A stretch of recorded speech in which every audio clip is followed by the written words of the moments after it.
My friend! After the disappointment of not seeing you in Alamigo, what good fortune to chance upon you here of all places. As you may have heard, the Allied nations are making a renewed effort to address the primal problem. To that end, have I invited the chieftain of the Vanu to Ishgard, that we might together plot a course.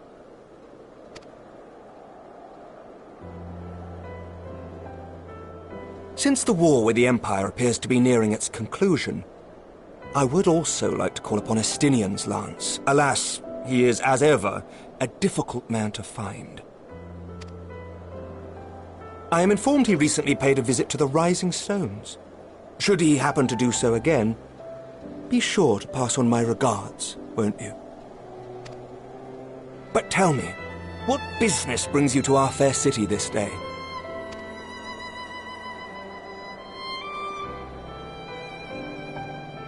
A cure for tempering. You never cease to amaze me. Until now, our only hope has been prevention, our every failure irrevocable. But this would rewrite the rules of engagement. It could end the cycle of bloodshed. Very well. You shall have all the ceruleum we can provide, and an airship with which to transport it.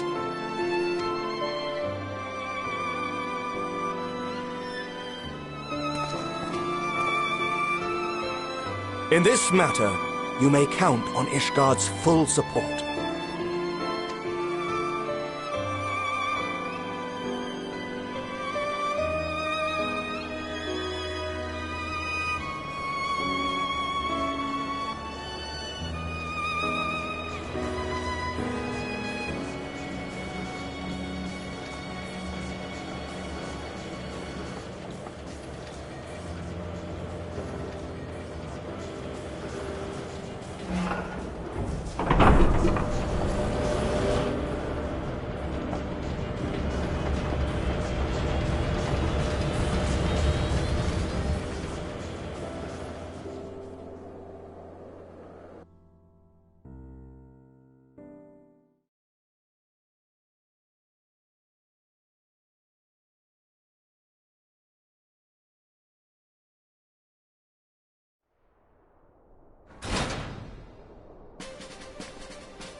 Who would have thought ceruleum weighed so much? Serves me right for being stubborn, I suppose. I should have just done what you did and accepted help.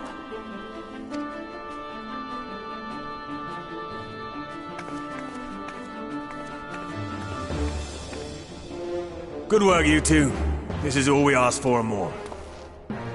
Quite a lot more now that I look at it.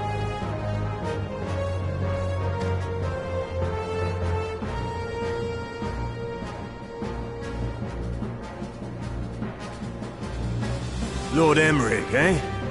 And entirely by chance? Ha! Some people have all the luck.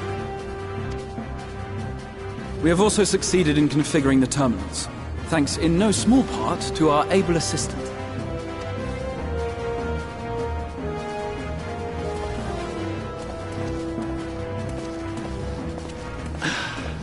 It's been a while, hero.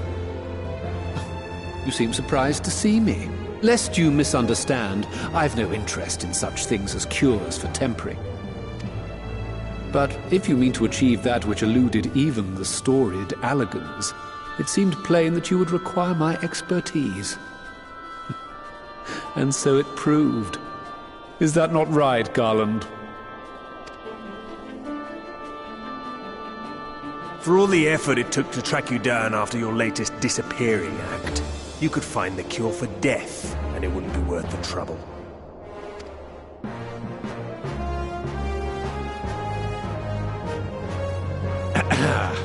That wasn't the only reason I agreed to cooperate. I'm reliably informed that Garland and I are destined to unravel the secrets of travel, not only across dimensions, but through time. Doubtless the lion's share of the credit lies with me. 9 parts to Garland's 1. And this research will be a stepping stone to that illustrious achievement. Very well then. I'll do 1/10 of the work. Just the part that's beyond you. Whatever you say, Garland. By the way, the healing applications of crystal foci proved very useful in getting us to where we are now. I must remember to thank Mikoto.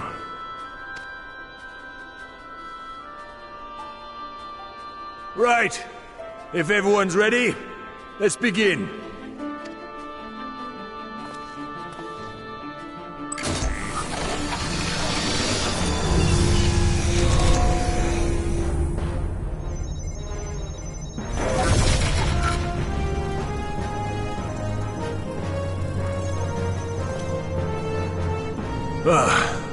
All appears to be in order.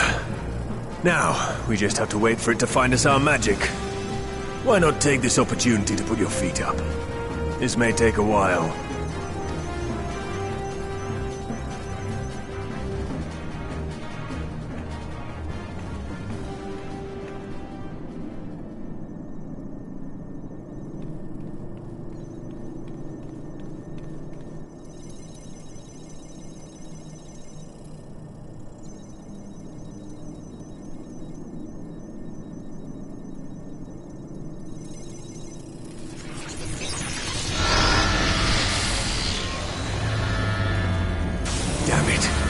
It's overloading.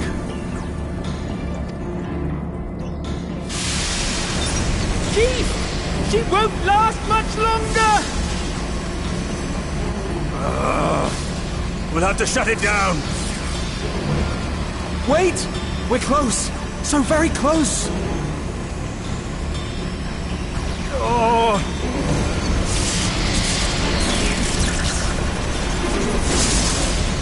Well, this is going swimmingly.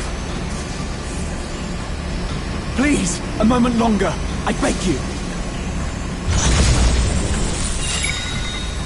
There!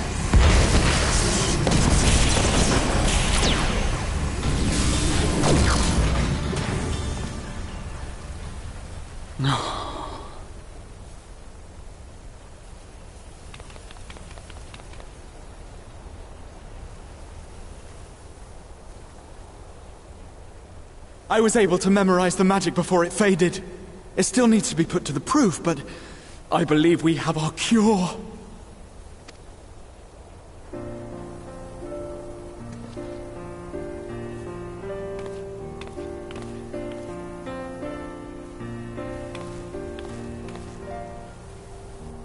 It's just as well.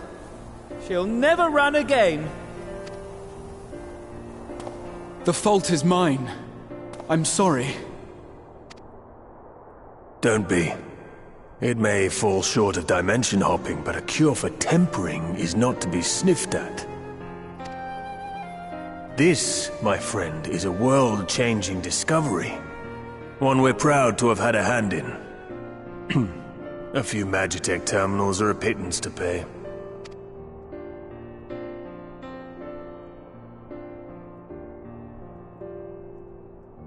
Thank you.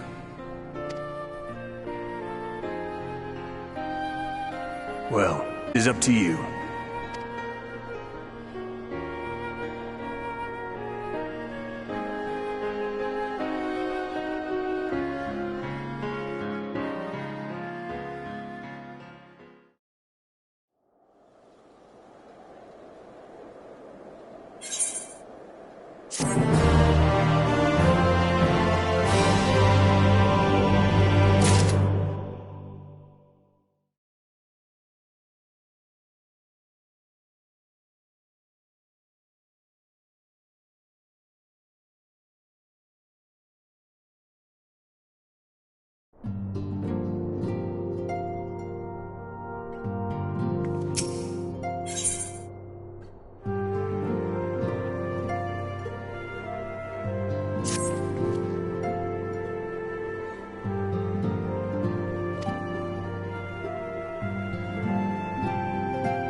Apologies for the wait.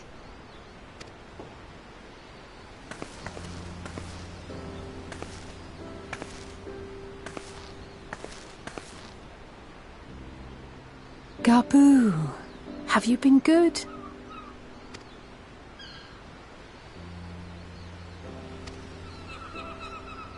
Still no change, I'm afraid. He just stands there in silence until we move him. It's all right now. We're going to help you get better.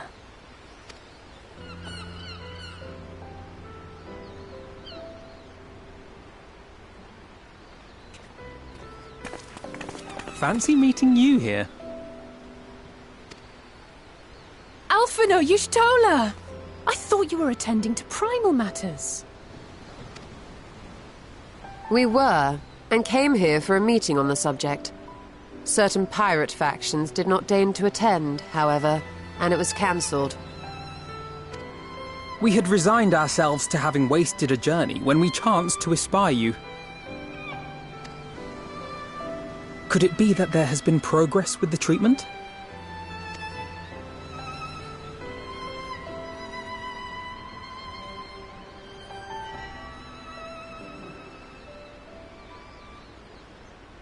Using Magitech terminals to formulate the solution.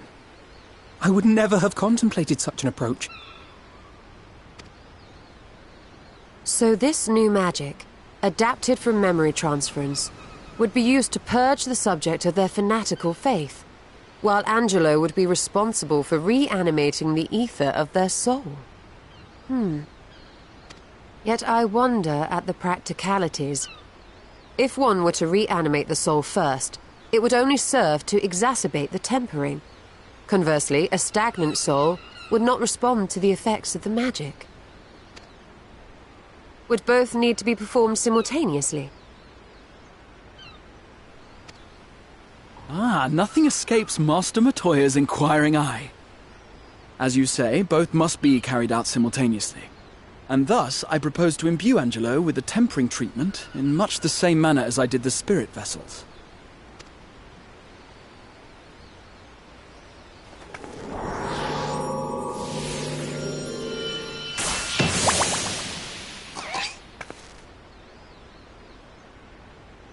By doing so, we also spare Graha the trouble of casting spell after spell.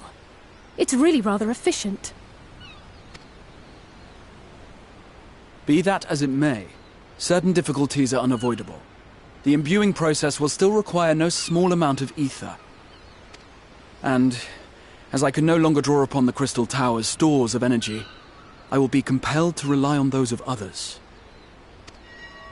Well, I, for one, would be glad to assist. As would I. Since the resumption of our duties, it has been naught but stuffy meetings, and I have ample ether to spare. Excellent. With your permission, then, let us begin.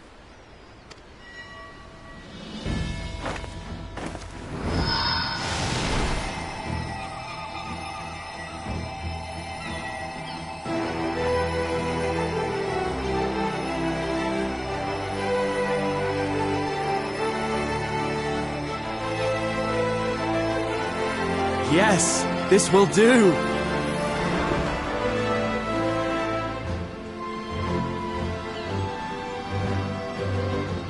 And now, it's my turn.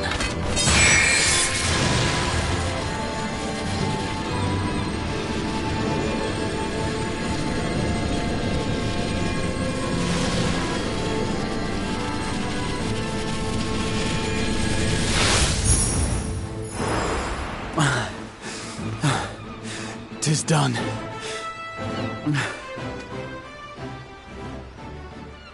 No small amount indeed. Well, we seek to go where even the Allegans did not. It was never like to be easy. The rest is up to you, Alize. The treatment itself will take time and focus, so we will need a quiet room. I'm sure our hosts can spare one.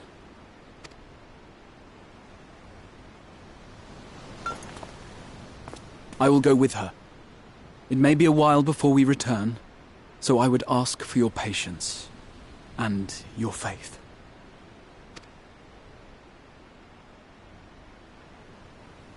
We'll bring Gabu back. You see if we don't.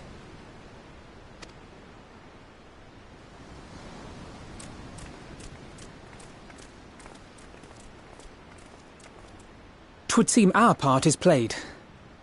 Let us find a place to recuperate while we wait for news.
For years, Eorzea has laboured to find a solution to the primal problem, without success. Any hope that tempering could be reversed faded long ago. I myself had given it up as impossible. Given up on the tempered and the light-corrupted alike. They were problems to be tolerated, or else eliminated, I believed. And to think otherwise was pure naivety. Childishness, even. But Alisaie refused to give up. She struggled and she struggled. And her efforts were rewarded with a way to bring back Halric. And now countless others may no longer be beyond salvation. However much we bicker, I have the greatest respect for my sister. Had I half her stubbornness, nay, her unwillingness to accept the status quo, I would be a far better person. A far better scion.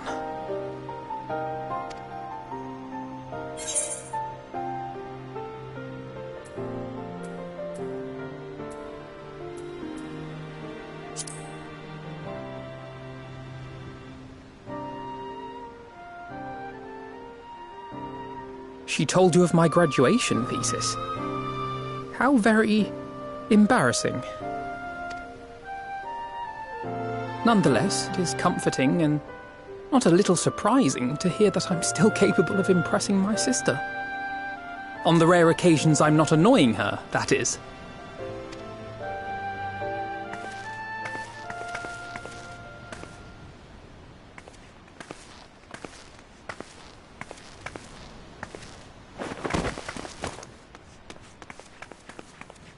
Alisaie, are you all right? The treatment. Did it work?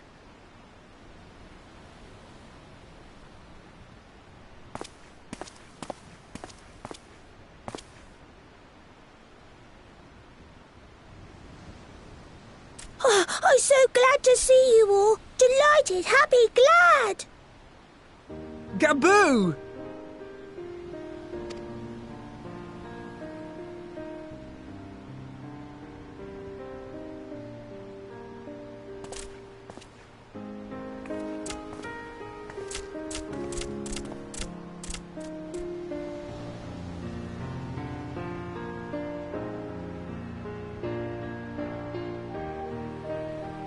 All this time, my mind was filled with thoughts of Great Father Titan.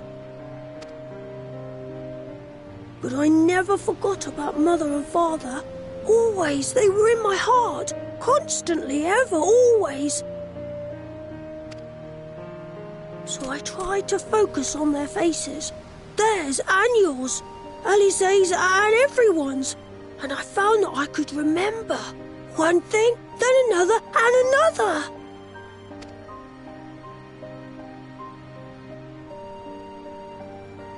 Your hopes reached Gaboo. They helped him to hold on.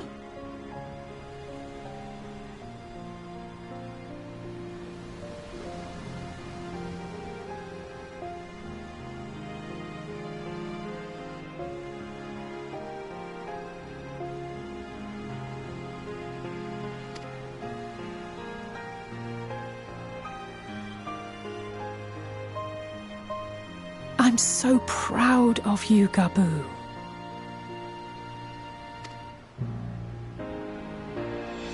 I couldn't have done it without you, Alizé. Can you help the others too? Cure them, heal them, help them? Yes, we can. All of them.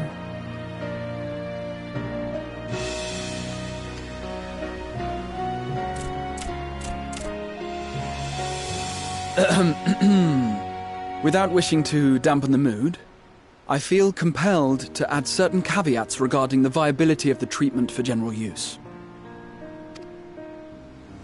As you know, reversing the effects of tempering demands a profuse amount of ether.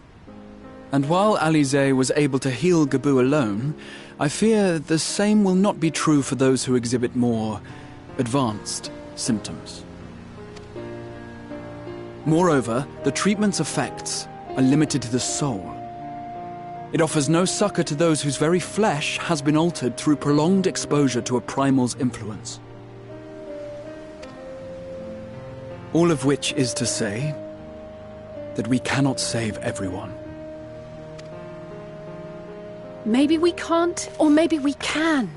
No one gave us a hope of saving Gaboo, and yet here we are. We must find a way to treat as many as possible.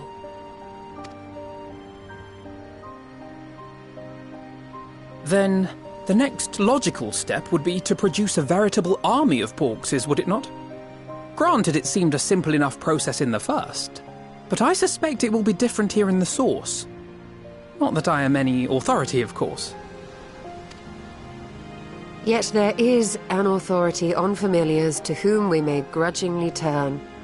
She's stubborn, haughty, eccentric, irascible, laconic, annoying. And her name is Master Matoya, the real one.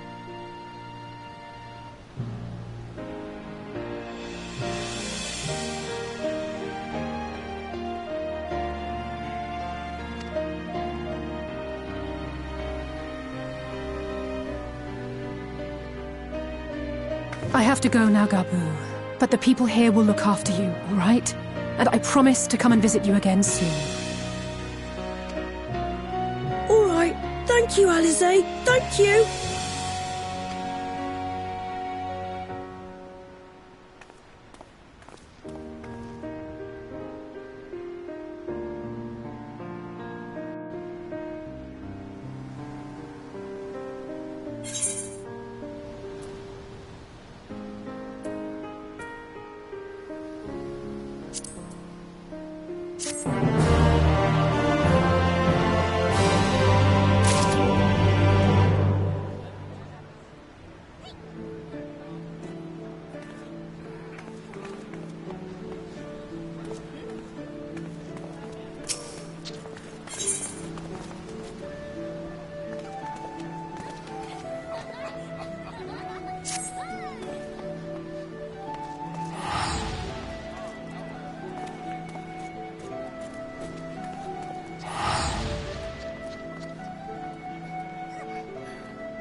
Nary a word from you all this time, then you bring every man and his pirogo with you. Did no one teach you any manners, girl? They were too busy teaching me etherology, Master. Jesting aside, I wanted to be the one to express our gratitude. I am told you spared no effort to sustain our bodies while we were away. And for that, we owe you our lives. Thank you. You were gone so long. I was starting to think you'd set your heart on staying. It wasn't easy to leave, as it happens. Seldom does one have the opportunity to study other worlds, and I would not have minded extending my stay by a handful of years.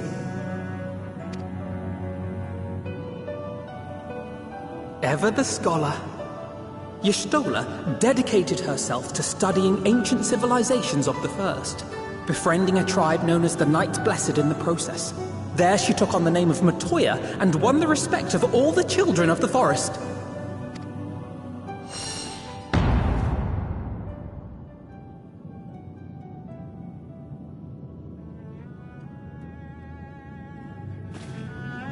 I merely adopted an alias in accordance with the custom of my hosts. Yours just happened to be the first name that came to mind. You mean to tell me you went gallivanting about using my name and only bother to visit when you need a favor? And don't pretend you don't. I taught you long enough.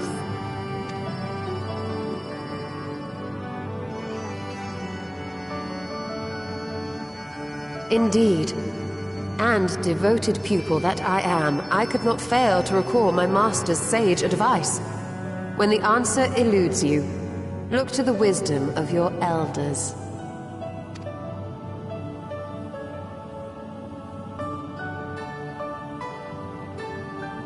You there. Were you going to introduce yourself?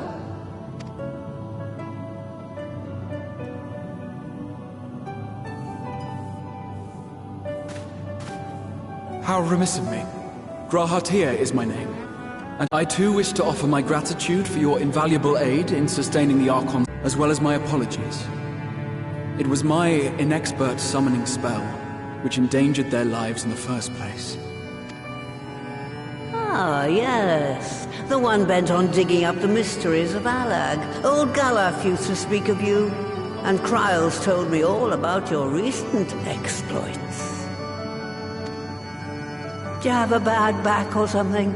At ease, boy. Whatever mess you've made, I'm not in the habit of dwelling on the failings of the younger generation. You are too kind. I've also heard much and more about you, Master Matoya. 'Tis an honor to finally make your acquaintance. Well, that's more than enough pleasantries for anyone. Tell me what you want. I haven't got all day.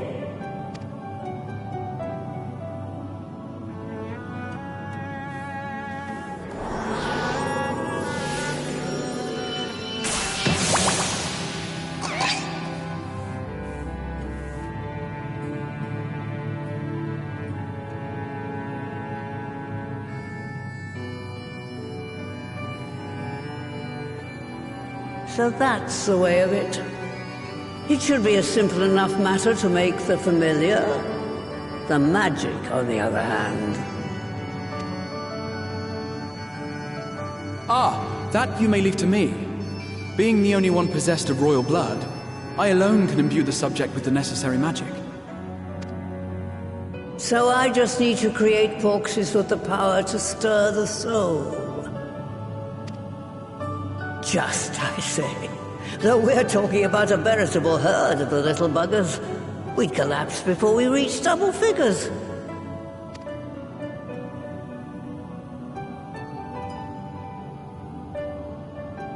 But if I could get a familiar to create the familiars, a mother Porksea, as it were.